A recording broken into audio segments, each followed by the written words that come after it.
Hooga, hooga, hooga, chaka, hooga, hooga, hooga, chaka, hooga, hooga, hooga, chaka, hooga, hooga, hooga, chaka. I can't stop this feeling, hooga, hooga, hooga, chaka, deep inside of me, hooga, hooga, hooga, chaka. 1, 2, 3, 4 coins. This is a weird one. I call this trick push button because there's a little button on the card case that does all the magic. Now, if someone were to examine the case, they'd see it's just an ordinary card case.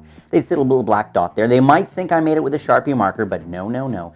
That's actually just a teeny tiny drop of blood from the veins of Stephen King, master horror writer. That's horror, not whore writer. The two are often confused. Now look, the case can be examined. The coins are ordinary. With a little button, I'm going to cause something strange to happen 4 times in a row. First, I'm going to isolate the coins down inside the case. Listen, I'm going to push the button, and when I do, you're going to see one of the coins actually pop right up from inside the case. That's the first one. Just a push, and hopefully, yep, that's the second one. That's 1. That's 2.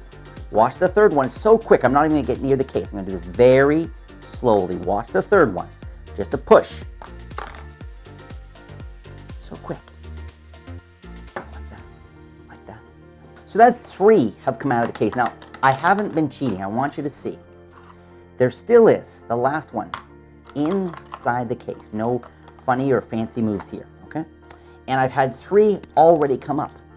But now the button is so quick now. Now watch. The moment I push the button, the coin hops right out. That's 1, 2, 3.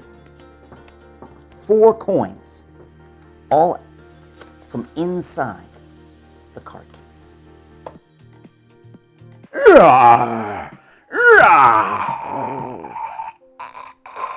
This is a monster routine. It's a monster. There's so many different sleights and so many different things. You know, you could actually break down this and use almost any one of the phases just to make one of the coins come up, or just that last amazing phase when the coin is inside the case and then it's outside of the case. You could literally break this down to small parts, polish the beach, cry some tears of joy, and watch them walk out into the world. It's a monster routine. It's a lot of practice. You guys are kind enough and cool enough to leave comments. There's a bunch of you say, hey, where's that next level stuff? Where's that harder stuff? This is a really hard coin routine. Now, it uses a bunch of things. You know, I do this. This has a real... The quality to this trick for me is sort of a watch me do something cool. Less about you and I, less about interaction. So I don't perform this as much out in the real world. You do need a table. Or either a frozen lake. I don't know. You need a table, you need 4 coins, card case. Like I said, it's not very interactive with people. It's a watch me thing. But it's also, you know, I look at these kinds of routines, and I created some of these when I was a younger guy and had a lot more free time. And they're also, you could see this just as kind of the sleight-of-hand dojo, the workout. You could work out your hands. It's a great way to work different palms. We shot 3 or 4 different performances of this when creating this here in the studio, Criss and I. And I found myself using a classic palm here, a thumb palm there, a finger palm here.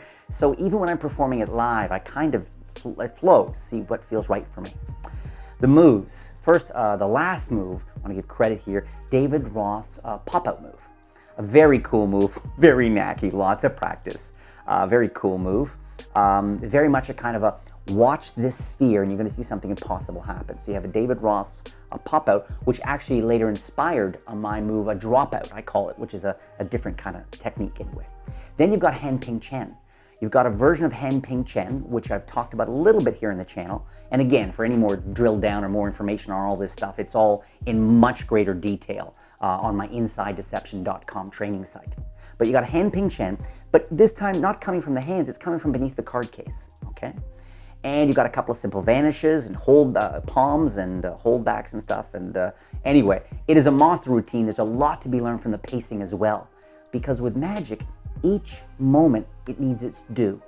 You say, here's 4 coins, and it's very tempting to say, let me get through the first couple before I actually get to the last one, as if that's more important. The first one's extremely important. Second one sort of is the one that proves the magic of the first one.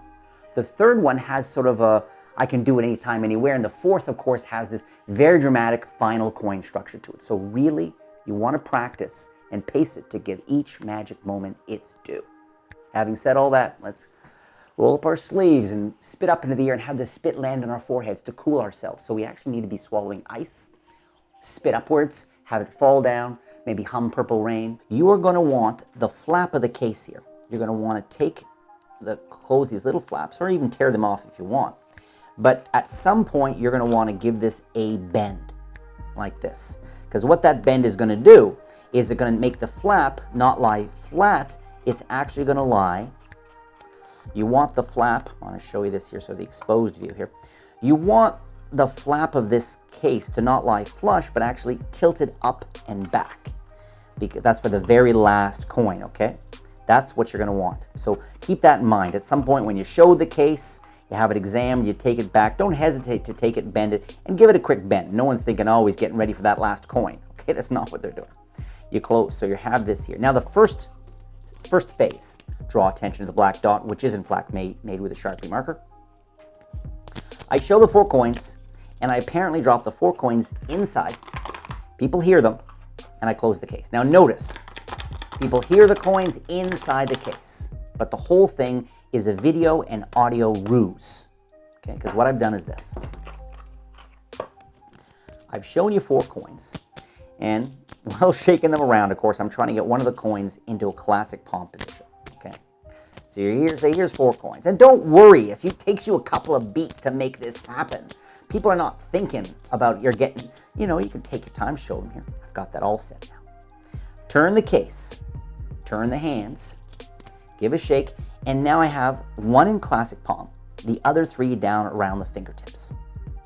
When I slip these inside the case, I deliberately push back these 2. So my situation is 1 is forward, 2 are together, sort of separated, and 1 in classic palm. I told you this is a hard routine. I am going to come over, and here's the exposed view. I'm going to slip 1 coin in the case, and the other 2 coins beneath the case. Okay? So it sounds, they hear something going in, and they hear the sound of the coins clinking, but actually 2 are below, and only 1 is inside. And this one is in classic palm. Close the flaps up. Okay, I'm like this. When I push this button, I'm going to be using a move that I call the Hobbit move, because the real title of Tolkien's book, The Hobbit, is There and Back Again. That's the real title for all the geeks out there. And so what I'm going to do is I'm going to make a coin apparently bounce right through and out of the case.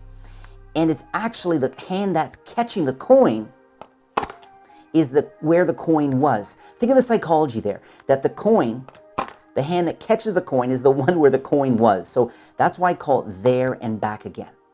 And this is just the knacky move. I'm going to drop it from classic palm and try to have it land flat. Not like this, but flat right there while the hand goes up and it pops the coin. So that's the first move, or first penetration of the coin through the case. Now, in my hand, with a little shimmy, I'm trying to get these 2 coins separate. Sometimes I clip this one, sometimes I just leave it flat, because what I'm going to do is Hen Ping Chen. And Hen Ping Chen is apparently taking the coin and putting it on the table. But as I go down like this, I'm going to let this coin fall out. And if I keep this back in classic palm, it looks like it goes on the table. It looks like I take the first coin and put it on the table.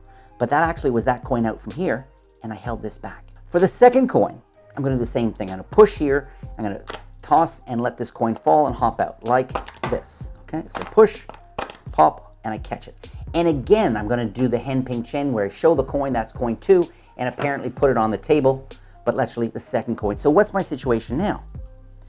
Empty left hand, 1 in classic palm, and I love this, okay, and 1 here. Now for this one, since it's hopped twice, this one I do almost a teaser, where I push, get some distance, and then use the audio from this and a squeeze. And so you get this lovely illusion of the third coin apparently hopping up into the hand super quickly, invisibly. Again, push, you shake, really almost a mime thing. Push, shake, and show. Okay? And again, if you're doing a coin roll, you do a coin roll, put it down. You want to, this is an example of selling an illusion after the fact, because each time I've shown a coin and put it down. So for this final coin, I want to put it down too. Okay, I want to put that down too in the same way I did those. Boom, show the coin, put it down. So that's 3. Now, by now, people are very suspicious. They're convinced there's a slit in the case or something's going on. So to be able to, at this point, this totally sells the idea that each of these really was inside. Now I open this up. I even show them, and now with most magic tricks at this point, guys, you'd only open it to show it to then pretend to put it back inside. That's typically what you do with a magic routine. But here, you actually put it back inside. Total a challenge situation. I close up the case, and remember how I said what I want to do is make sure that there's a nice buckle here and that the flap is pointing up. I love this ending because what that means is just by tilting this, the last coin will fall out. But what motivates that tilt? So here it is. This is still in the case. 3 have gone. 3 have gone. 1 left to go. Let's see. Very casual way of getting me another coin here. And so here, I'm showing the 3, getting ready for a classic palm, throwing 2 across. Now I'm going to do David Roth's pop-out move, where you're going to bring the hand over. And the momentum of the hand coming in is going to be and you're going to drop the coin so that it lands flat in the case. It's going to land flat in the case. But you're going to do it with the finger, and you're going to point down at the same time so you get this gorgeous illusion of the last time I pushed the button. The coin seems to pop up right from the center of the case. Now, what would be the most natural way for me to spill this coin to join those 3 apparently in that hand? I just pick up the case, turn the hand over, and dump. And of course, under that cover of doing this, the 4th coin fell out of there. I just love the elegance of that last phase. I mean, the fact that you just showed it in here, they can hear it. You show the 3 coins. You say, wash the last one. And as soon as you touch that, the coin seems to melt up. Then you just spill the coin out. Show 1, 2, 3, and 4. Okay? Then open this case. It's a great example in my mind of some pretty advanced sleight of hand combined with some pretty elegant thinking to create this extremely pretty kind of a performance piece.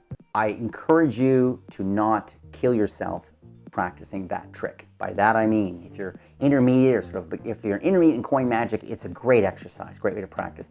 But if you're a total beginner, do not sit down and try to nail this trick for your first trick, seriously. There's so many palms and so many this and that. But it is, like I said, I love the routine, I love the structure of it, but I'm just cautioning you that if you're just brand new to magic, start with simpler. There's a bunch of other simpler coin tricks right here on the channel. Every week, most weeks, Tuesdays and Thursdays, I drop a video. On Tuesday, I do the contests and I give away stuff, and there's usually a question directly under the Tuesday video that you can then answer the question and enter the contest for free. Then on Thursdays, I do something a little different. Sometimes it's a tutorial, sometimes it's something else. And also, of course, subscribe to the channel. Please smash the like button. I know there's a bunch of you who are waiting. Where's the more advanced stuff? This is the more advanced stuff, so I'm counting on you. Smash the like button. Hit that like button. Subscribe to the channel. And try to be a good person, huh? I mean, with magic, there's so much ego and power. It's about, look how cool I am. Let's drop that crap, huh? Let's use the magic to share. And, you know, I've found with people in general, if you're really strong and powerful, the only thing that makes it even cooler is if you then act humbly. That sort of clinch it, and people really respect that. It's a nice mix. So if you're feeling like a confident performer, add that level of humility, check your ego at the door, and you're gonna find that all your magic tricks, people respond to them so much better. Thanks so much for watching. Have a great day. I can see you. I know you watch me, but I can see you. I just want you to know I can see you. I can see you.